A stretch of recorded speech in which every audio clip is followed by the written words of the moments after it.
Alright, y'all. Welcome back to another video. We have got episode 1 of Chicago Marathon Prep Chicago Sub 30.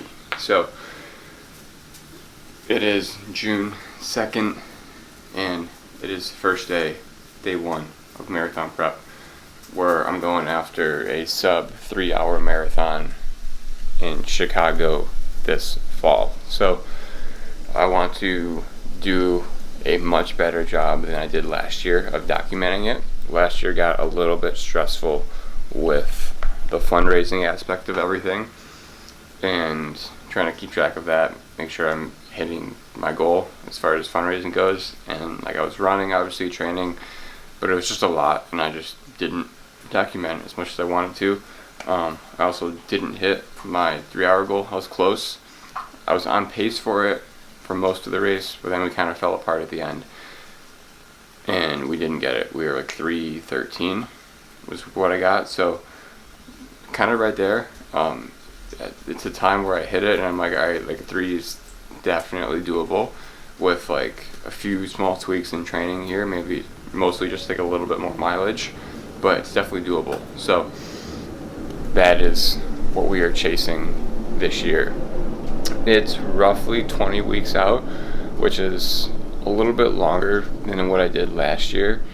And being honest, I don't need that long for prep, really. I could do 12 weeks.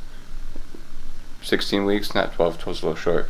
I could do 16, but I really am feeling like ramping up mileage this summer. Like, I really want to do high mileage for whatever reason. And so like in my training, which I've planned out and we'll get to in a little bit, I've planned out runs going over, like I'm gonna run a marathon like a month out from the Chicago date, and then mileage after that's going to increase a little bit more over that. So I think my longest run, I think I have planned right now up to like 30 miles, close to 30 miles for one run, just because I really want to go crazy on the mileage this summer and really push myself, push my body to its limits, which is something else we'll talk about later in this video. But today we've got just an easy run. I believe it's like just 3-4 miles. It's supposed to be like 80 degrees outside, so it's gonna be hot. Get a good sweat in, get a few easy miles in. And then I also want to show a full day of eating. And the light is out on my stove, so it's a little bit dark. It's actually not that bad. But we've got some not eggs, what am I talking about? Hash browns going right there. We're gonna get some scrambled eggs there. And then we got some Canadian bacon that we're gonna throw in as well. So we'll show that. I want to go through a full day of eating, and what that typically looks like for me. Alright, y'all. So breakfast right there. These trains are crazy. Scrambled eggs, hash browns, Canadian bacon, sometimes turkey sausage, but that is what breakfast most days looks like for me. Occasionally, more recently, I've been doing protein pancakes because weight was dropping pretty significantly with the increase in mileage. So started doing protein pancakes more often in the morning to help with that, like calorie, get a little more dense food in, and that's helped a lot. But this is my go-to, and it's one of my favorite things in the world. And so we're gonna sit down, eat, and then we'll be on with the day.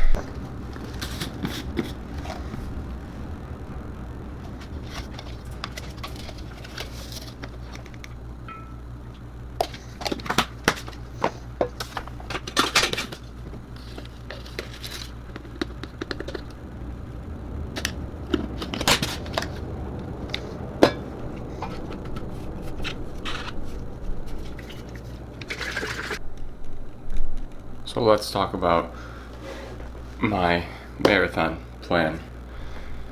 I sat down, planned out the next 20 weeks over the weekend, and it follows kind of a general marathon training program, but I'm just peaking a little bit, or I'm hitting what would be peak week a little bit sooner, and then I continue on basically after peak week to keep building. So if I go into all of these workouts, so today we have got a 4-mile run today. I'm actually kind of adjusting this week because it's supposed to rain. It's beautiful today. I was thinking about not running. It's supposed to be a leg day today, but it's beautiful out. It's like gonna be like 80, 70 right now. It's gonna be 80 later this afternoon. Sunny, so I want to take advantage of that. So we're gonna get running today. And so normally my week will be going off of the program that I kind of modeled it after. It's gonna be Tuesday, Wednesday. Tuesday, just easy, moderate, low mileage run. Wednesday, a tempo run, kind of with like the same distance or similar distance, so not super crazy. Saturday, long run, and then Sunday, like a recovery run that's very short. So like if it's first week, example, 4-mile run tomorrow, we're doing it today. 3-mile tempo run, it's supposed to be Wednesday, but we'll do it tomorrow. And then Saturday, we've got 9 miles. Sunday, 3 miles. And then off Monday, Tuesday, Wednesday, run. Thursday, Friday, off with some lifts. Saturday, Sunday, run. So that is what the schedule is going to be. I ran 4 to 5 days a week last prep, but I kind of broke it up a little bit different, and so I'm gonna see how this kind of Tuesday, Wednesday back to back, then Saturday, Sunday back to back feels. Schedule wise, works pretty well actually for me. I like getting my big volume, a lot of my workouts and stuff over the weekend because I have more time, and so I like that. As far as midweek goes, I usually kind of bounced around, saw what days weather was best, schedule was best. So weekdays last year, kind of bounced around. It was fairly consistent, but not super consistent. Moving this to right here, you can see everything is taken care of as we scroll through the weeks, getting into July, August, September, and then we got race day right there. Nope, over here. Race day right there.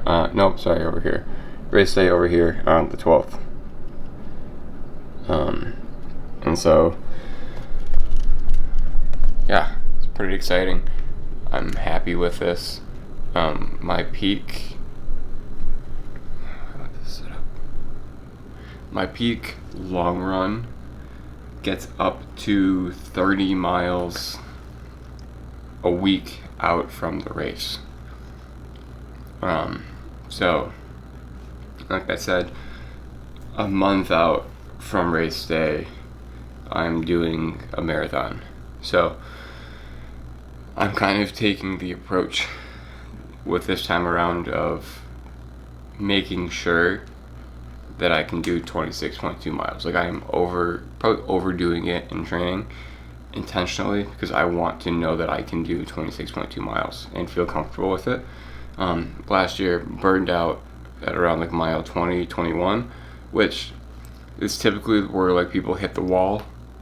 But for me, I know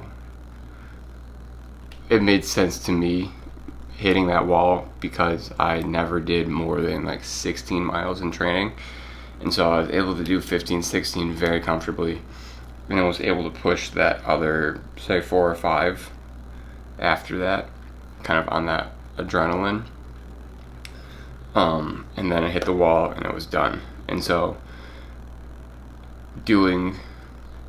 overdoing it on the mileage, I'm kind of playing with stuff And I know it's typically not how marathon prep goes, but I really want to, like I said, more so than being overly prepared for the marathon, I want to just push myself and push my body, and see what I can do mileage wise. But yeah, I haven't been this excited for like training a prep in a while, so really dialing it in, which I'm super happy about.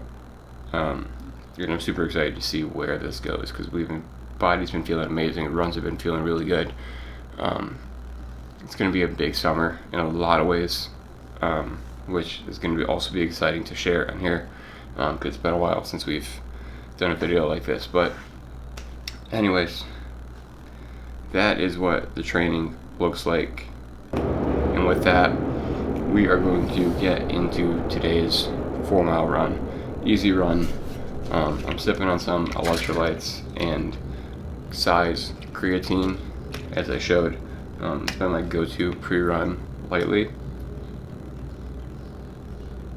and that's been really how I've been getting my creatine in, is with my electrolytes.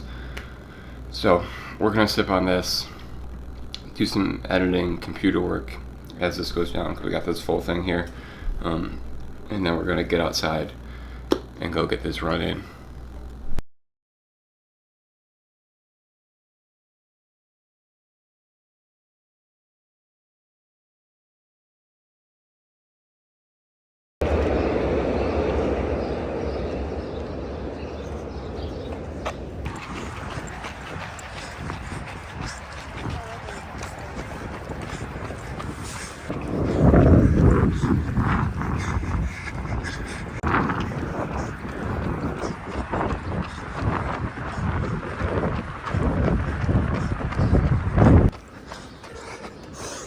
Alright, y'all, that's a wrap.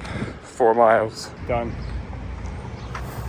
and felt pretty good actually. Kept the pace relatively high.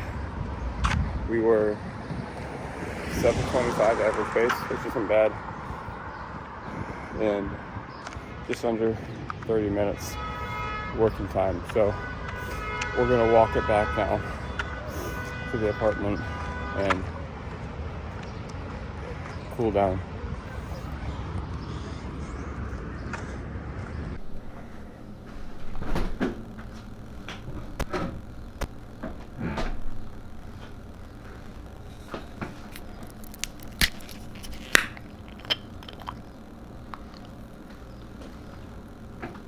Oh my god.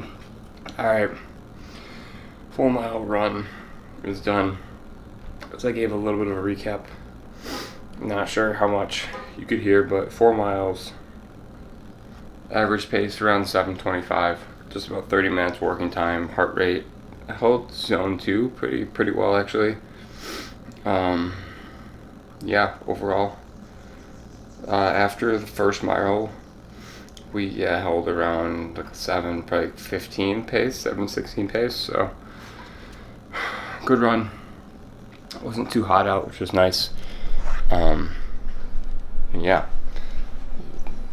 the last few runs I've gone on have been ones where it's like I'm tired, a little bit hungry, don't really want to go, and then they're always the ones where after I'm done, I'm like, I feel so good, head is clear, thinking right, feeling good, and it just gets the day back on track, which is always good. So we are gonna get some lunch. Right now we got some ground turkey that we're gonna heat up. It's already been cooked. Heat that up, get some shells on the stove warmed up, and some chips and guac. So we're gonna pull that all up, shut that all up right now. And just be okay with saying, yeah, I'm not really sure what to do here. Alright. So here is lunch, some tacos, guac, chips. Absolutely. And we are going to put this down right now.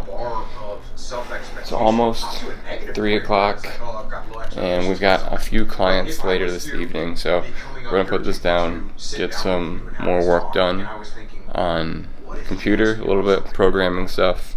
What am I going to do? get her asking me about car racing, out for a Formula 1 walk. racing, right? Which we were talking She needs to get outside again, about. Started this. and then we'll get over to the gym for the last few clients of today. Alright people, so we've got dinner here real quick. Got some Alfredo, a little bit of bread, and this is gonna be dinner tonight. I got lazy and did not feel like prepping the chicken and broccoli and whatnot that I have in the fridge. So Alfredo it is. Carbon up a little bit. That's what I'm telling myself before we're gonna hit legs tomorrow. So this is a wrap on day 1 of marathon training and kind of a full day of eating. Not super accurate, but eating out like I am right now, getting this takeout, does follow with what I generally do for meals, where I'm kind of like 80-20 diet, so to speak. 80% of my meals I cook at home. They're clean, chicken, steak, turkey, some sort of vegetable, good carbs, you know, it's all good stuff. And the other 20% I kind of have at it, whether it's getting stuff out, which generally is usually still pretty relatively good. I never do fast food type stuff. It's usually local restaurants that I like, that have, you know, good ingredients, fresh protein, stuff like that. So it's usually even not that crazy, but having that balance within the diet makes it much more easy to follow. So appreciate y'all for sticking around watching. This is a wrap on day 1 of marathon training. We'll catch you in the next video.